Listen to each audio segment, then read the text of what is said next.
Hello नमस्कार साथियों। आपके अपने यूट्यूब चैनल YT एजुकेशनल गुरु में आपका बहुत बहुत स्वागत है। जैसा कि आपको पता है कि पहले हम जो इस चैनल पर वीडियो ला रहे थे उस चैनल का नाम हमने AK स्टडी पॉइंट रखा था, मगर हमने अब चैनल को रीनेम करके YT एजुकेशनल गुरु कर दिया है और आप हमें YT एजुकेशनल गुरु पर सर्च कर सकते हैं और सब्सक्राइब कर सकते हैं। तो जैसा कि आपको दोस्तों पता है कि हमारी लेखपाल प्रैक्टिस सेट सीरीज चल रही है, उस सीरीज का आज हम चौथा सेट लेकर आए हैं। तो आइए चलते हैं उस सेट की तरफ, ज़्यादा टाइम ना खराब करते हुए। तो पहला प्रश्न है कि जलद में कौन सा समास है। तो जलद में तत्पुरुष समास है। कौन सा? तत्पुरुष समास है। कैसे? तत्पुरुष समास, इसका विग्रह करने पर हमको मिलेगा जल को धारण किया हुआ, तो क्या होगा? तत्पुरुष समास होगा। अगला प्रश्न है, निम्नलिखित समास विग्रह को किस अन्य नाम से संबोधित किया जा सकता है? पद्म आसन है जिसका। तो किसका पद्म आसन है? सरस्वती का पद्म आसन है। किसका? सरस्वती का पद्म आसन है। अगला प्रश्न है, क्रोध शब्द का पर्यायवाची है। क्रोध शब्द का पर्यायवाची जो है अमर्ष, क्रोध का पर्यायवाची है। क्या है? अमर्ष। अवगाहन शब्द का समानार्थी शब्द दिए गए विकल्पों में से कौन सा है? तो कौन सा है? अवगाहन का समानार्थी होता है छानबीन। क्या होता है? छानबीन। चलते हैं अगले प्रश्न की तरफ। उक्त शब्द का विलोम है।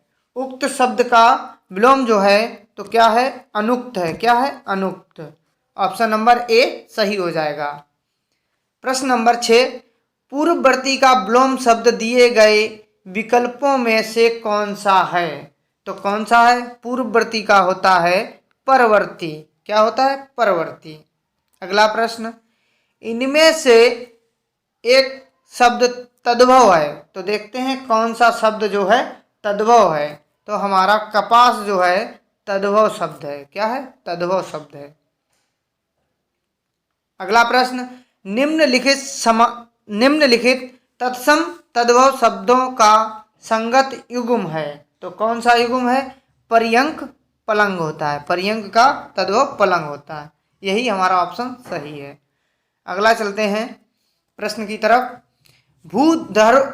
भूधर्व का संधि विच्छेद है। भूधर्व का संधि विच्छेद है हमारा हो जाएगा भूधन उधर्व। क्या? भूधन उधर्व। नीरस में संधि प्रकार है। नीरस में कौन सा संधि प्रकार है? तो कौन सा संधि प्रकार है नीरस में? नीरस में विसर्ग संधि होगी। निधन रस। निधन रस विसर्ग संधि है। जिसकी पूर्व में कोई आशा ना हो वाक्यांश के लिए उपयुक्त शब्द होगा। तो उपयुक्त शब्द कौन सा होगा? अप्रत्याशित। तो देखते हैं अप्रत्याशित शुद्ध कौन सा लिखा है। तो ऑप्शन डी अप्रत्याशित शुद्ध लिखा है। जिसकी पूर्व में कोई आशा ना हो इसके लिए एक शब्द होगा। जो हर समय दूसरों की बुराइयां खोजता हो उसे कहते हैं। क्या कहते हैं उसे? उसे कहते हैं छिंद्रान्वेषी। क्या कहते हैं? छिंद्रान्वेषी। चलते हैं अगले प्रश्न की तरफ। अंधा बांटे रेवड़ी मुहावरे का अर्थ होगा। क्या होगा? अंधा बांटे रेवड़ी मुहावरे का अर्थ होगा मतलब कि अपनों को लाभ पहुंचाना। अपनों को लाभ पहुंचाना। अगला प्रश्न है, चिकना घड़ा होना क्या तात्पर्य है? चिकना घड़ा होना क्या तात्पर्य है? मतलब कि निर्लज्ज होना। क्या? निर्लज्ज होना। चलते हैं अगले प्रश्न की तरफ। निम्नलिखित में एक वाक्य अशुद्ध है। तो देखते हैं कौन सा वाक्य जो है अशुद्ध है। हम लोग आपका आभार मानते हैं, तुमने उसे बैठने को क्यों नहीं कहा। ये तो सही है। अगले शनिवार को शीला छुट्टी पर रहेगी। ये भी सही है। भाई कमरे में जाकर सो गया। ये भी सही है। तो हमारा गलत जो होगा ये होगा और हमारा राइट ऑप्शन ए हो जाएगा। यानी राइट आंसर जो है ए हो जाएगा, क्योंकि ए वाला जो है अशुद्ध वाक्य है। चलते हैं अगले प्रश्न की तरफ। किस वाक्य में वर्तनी संबंधी अशुद्धि है? तो इसमें भी अशुद्धि देखनी है। क्या अशुद्धि है? यह उच्च कोटि का ग्रंथ है, ये सही है।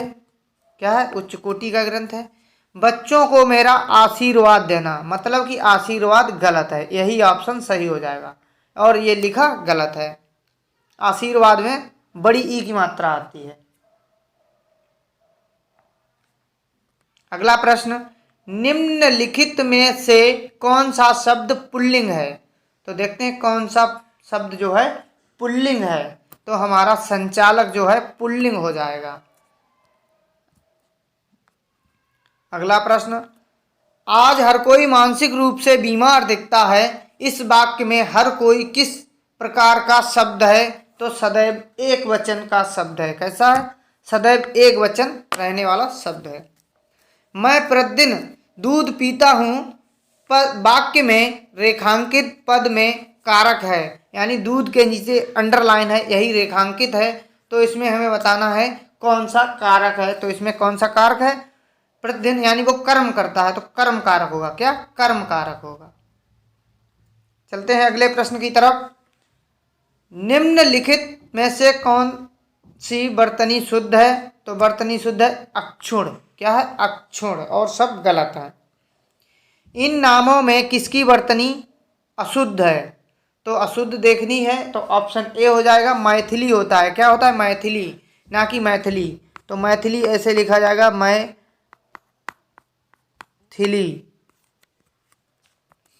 चलते हैं अगले प्रश्न की तरफ। निम्नलिखित में से कौन सा शब्द गो का अर्थ नहीं है? तो गो का अर्थ नहीं है गज।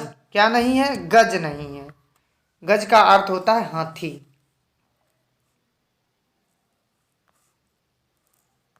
कुछ मैथ के प्रश्न हैं, उनको अगले टर्न पे देखेंगे।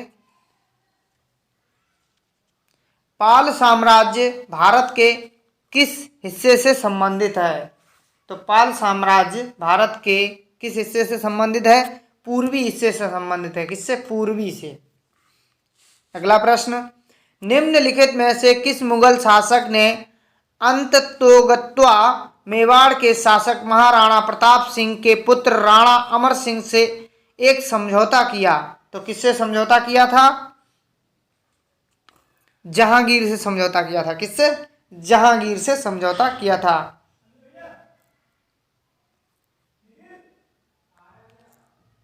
भक्ति आंदोलन के उत्तर भारत में लाने का श्रेय इनमें से किसको जाता है? तो देखते हैं भक्ति आंदोलन कौन लेकर आया था? रामानंद लेकर आए थे। कौन? रामानंद लेकर आए थे।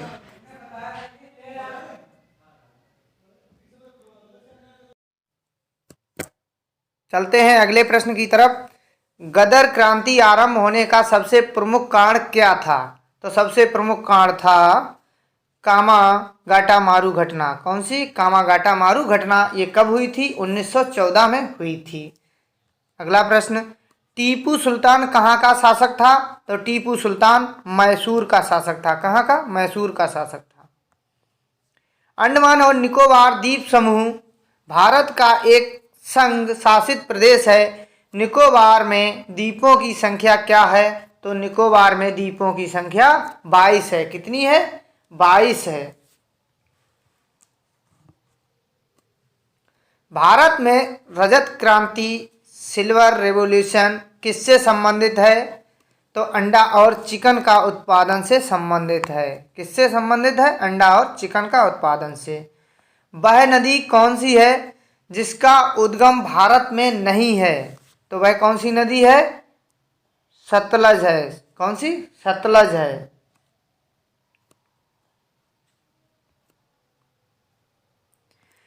निम्नलिखित में से किस राज्य में काली मृदा मिट्टी पाई जाती है?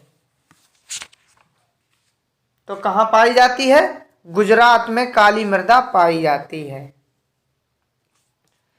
कुडनकुलम परियोजना किस राज्य में स्थित है? तो कुडनकुलम परियोजना जो है तमिलनाडु में स्थित है। महात्मा गांधी ने अर्थव्यवस्था की वकालत की थी, तो विकेंद्रीकृत अर्थव्यवस्था की वकालत की थी।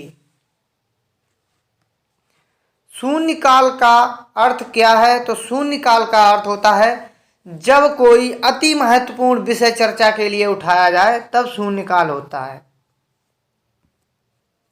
अगला प्रश्न, भारत के संविधान में निम्न में से किसके विरुद्ध अभियोग चलाने का प्रावधान नहीं है? तो राज्य के राज्यपाल के प्रति आप अभियोग नहीं चला सकते हैं।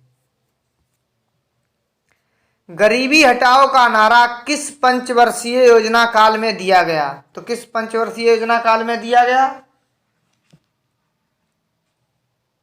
5वीं पंचवर्षीय योजना में दिया गया। कब दिया गया? 5वीं पंचवर्षीय योजना में। आवृत्ति मापने की इकाई का नाम क्या है? तो आवृत्ति जो है हर्ट्ज से मापी जाती है। किससे? हर्ट्ज से।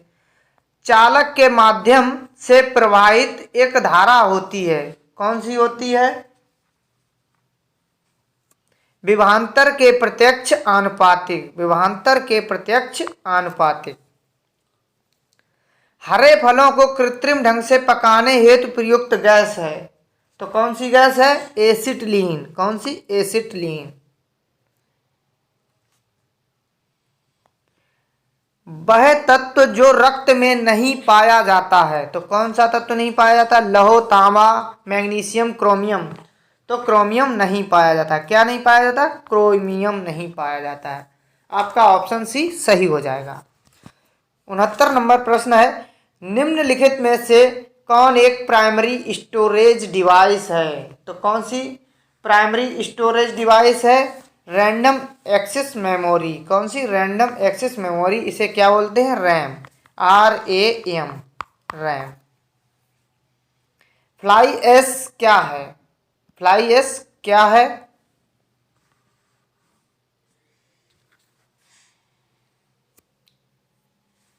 फ्लाई ऐश क्या है? ऐश के लघु कण। क्या है? ऐश के लघु कण। ऑप्शन नंबर सी सही हो जाएगा। जल्लीकट्टू के साथ जुड़ा हुआ है, क्या जुड़ा हुआ है? जल्लीकट्टू जो है एक पोंगल त्योहार है और कहाँ मनाया जाता है? वो तमिलनाडु में। तो कहाँ से जुड़ा हुआ है? पोंगल से जुड़ा हुआ है Jallikattu. The test of my life पुस्तक के लेखक कौन है? युवराज सिंह है। कौन है? युवराज सिंह है। 17-18 सितंबर 2021 के बीच पोषक हितधारक महासम्मेलन 3.0 का आयोजन कहाँ पर किया गया? कहाँ पर किया गया है? हैदराबाद में किया गया। कहाँ? हैदराबाद में किया गया। चलते हैं अगले प्रश्न की तरफ। 26 से 29 सितंबर 2021 के बीच विजय सांस्कृतिक महोत्सव का आयोजन किस शहर में किया गया? तो कहाँ किया गया है? कोलकाता में किया गया। कहाँ? कोलकाता में। 20 से 23 सितंबर 2021 को विश्व आर्थिक मंच का वार्षिक सतत विकास प्रभाव शिखर सम्मेलन का आयोजन संपन्न हुआ है। कहाँ संपन्न हुआ है? जिनेवा में संपन्न हुआ है। कहाँ? जिनेवा में। महाजनी प्रथा का सर्वप्रथम उल्लेख निम्नलिखित में से किस प्राचीन ग्रंथ में हुआ है? तो किस प्राचीन ग्रंथ में हुआ है? शतपथ ब्राह्मण में। शतपथ ब्राह्मण में। अगला प्रश्न, किसान चैनल का प्रधानमंत्री द्वारा कब उद्घाटन किया गया? तो कब किया गया? 26 मई 2015 को किया गया। कब किया गया? 26 मई 2015 को। पूसा रूबी किसकी उन्नत किस्म है? तो किसकी उन्नत किस्म है? यह टमाटर की उन्नत किस्म है। किसकी? टमाटर की। जनगणना 2011 के अनुसार ग्रामीण भारत की आबादी है, तो कितनी आबादी है? ग्रामीण 83.3 करोड़। 83.3 करोड़। पीत क्रांति किससे संबंधित है?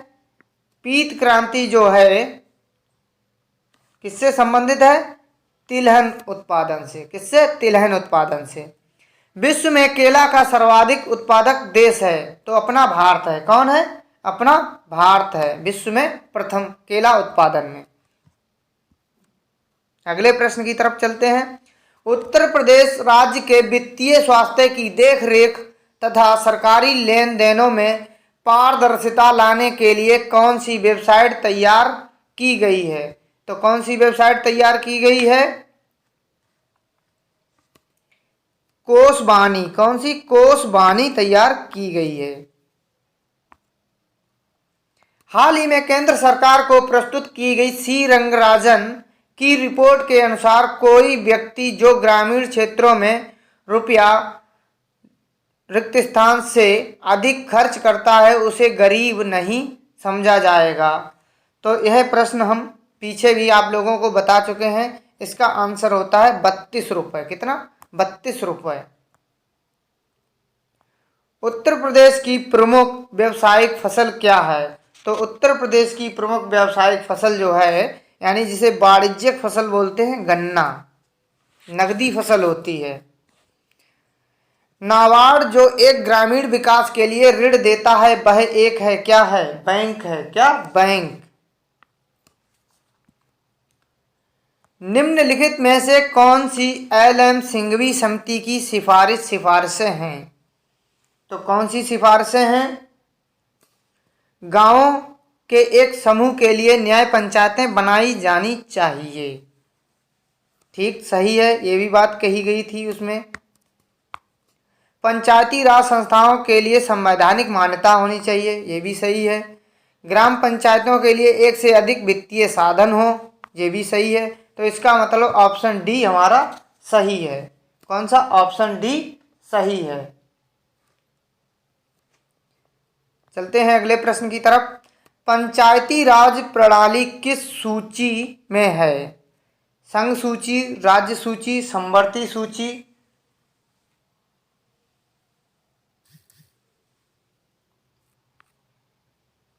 तो यह किस सूची में है? राज्य सूची में है। किसमें? राज्य सूची में है। पंचायती राज प्रणाली जो है राज्य सूची में है। ऑप्शन बी सही हो जाएगा। उत्तर प्रदेश में पंचायती राज संस्थाओं में महिलाओं के लिए आरक्षित स्थानों की संख्या कितनी है? तो कितनी संख्या है? कुल स्थानों का 1/3, लगभग 33%। कितनी? 33%। निम्नलिखित कार्यों में से कौन सा कार्य स्थानीय स्वशासन से संबंधित नहीं है? तो कौन सा कार्य स्थानीय स्वशासन से संबंधित नहीं है? लोक व्यवस्था का अनुरक्षण। क्या? लोक व्यवस्था का अनुरक्षण। चलते हैं अगले प्रश्न की तरफ। भारत की पंचवर्षीय योजनाओं में से किस योजना में अधिक तीव्र पोषणीय तथा अधिक समावेशी समृद्धि पर जोर दिया गया है? तो कौन सी पंचवर्षीय योजना में दिया गया है? 12वीं पंचवर्षीय योजना में दिया गया है। हमारा ऑप्शन डी राइट हो जाएगा। ऑप्शन डी राइट हो जाएगा। भारत के योजना आयोग के प्रथम अध्यक्ष, भारत के योजना आयोग का प्रथम अध्यक्ष कौन था? तो कौन था प्रथम अध्यक्ष? योजना आयोग का अध्यक्ष जो होता है, जो भारत का प्रधानमंत्री होता है, तो प्रथम प्रधानमंत्री थे हमारे पंडित जवाहरलाल नेहरू, तो यही थे प्रथम अध्यक्ष। ठीक है, चलते हैं अगले प्रश्न की तरफ। निम्नलिखित में से किस उत्पाद को हरित स्वर्ण, ग्रीन गोल्ड कहा जाता है? तो ग्रीन गोल्ड जो है हमारे बांस को कहा जाता है। किसको? बांस को कहा जाता है। हरा सोना। हरित क्रांति की सफलता निम्नलिखित की उपलब्धता पर निर्भर है। बीजों की उच्च पैदावार किस्म, पर्याप्त सिंचाई सुविधाएं, रासायनिक उर्वरक एवं कीटनाशक। तो किस पर आधारित हैं या किस पर निर्भर हैं?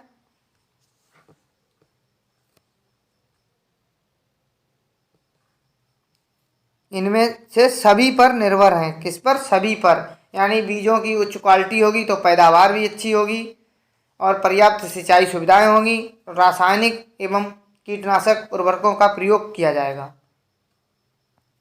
देश में एग्रो इकोलॉजिक क्षेत्र हैं। देश में कितने एग्रो इकोलॉजिक क्षेत्र हैं? तो कितने हैं? 20 इकोलॉजिक क्षेत्र हैं। कितने? 20। लौंग पौधे के निम्नलिखित में से किस भाग से प्राप्त होते हैं? तो किस भाग से प्राप्त होते हैं लौंग? शुष्क पुष्पकली होती है। क्या होता है? शुष्क जो पुष्पकली होती है। अगले प्रश्न की तरफ चलते हैं। समन्वित बाल विकास परियोजना के अंतर्गत निम्नलिखित में से कौन सा एक सम्मिलित नहीं है? तो कौन सा एक सम्मिलित नहीं है? परिवार नियोजन जो है सम्मिलित नहीं है समन्वित बाल विकास परियोजना के अंतर्गत। ग्रामीण विकास के लिए पायलट परियोजना का प्रारंभ किया गया वर्ष कब किया गया है? 1948 में किया गया। कब किया गया? 1948 में। शारदा सहायक समादेश विकास परियोजना के मुख्य लक्ष्य निम्नलिखित में से क्या हैं? नीचे दिए गए कूट से सही उत्तर चुनिए। हमारी कूट है कृषि उत्पादन बढ़ाना, बहुफसली खेती द्वारा भूमि उपयोग के प्रारूपों को बदलना, भू प्रबंधन का सुधार करना। तो हमारा कूट कौन सा सही हो जाएगा? उपर्युक्त तीनों सही हैं, यानी कि कृषि उत्पादन को बढ़ावा, बहुफसली खेती द्वारा भूमि उपयोग के प्रारूपों को बदलना, भू प्रबंधन का सुधार करना, तीनों सही हैं। चलते हैं अगले प्रश्न की तरफ।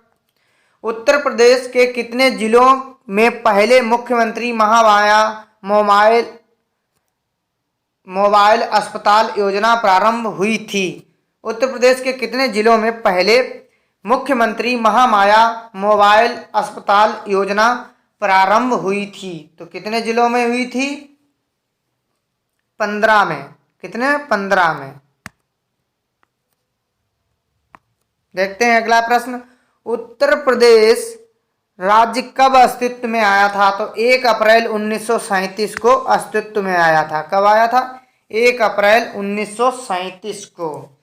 तो दोस्तों हमारी सीरीज यहाँ पर सीरीज का चौथा प्रैक्टिस सेट पूरा हुआ। मिलेंगे आपको अगले प्रैक्टिस सेट में। तब तक के लिए जय हिंद, और आप चैनल को जरूर सब्सक्राइब करें।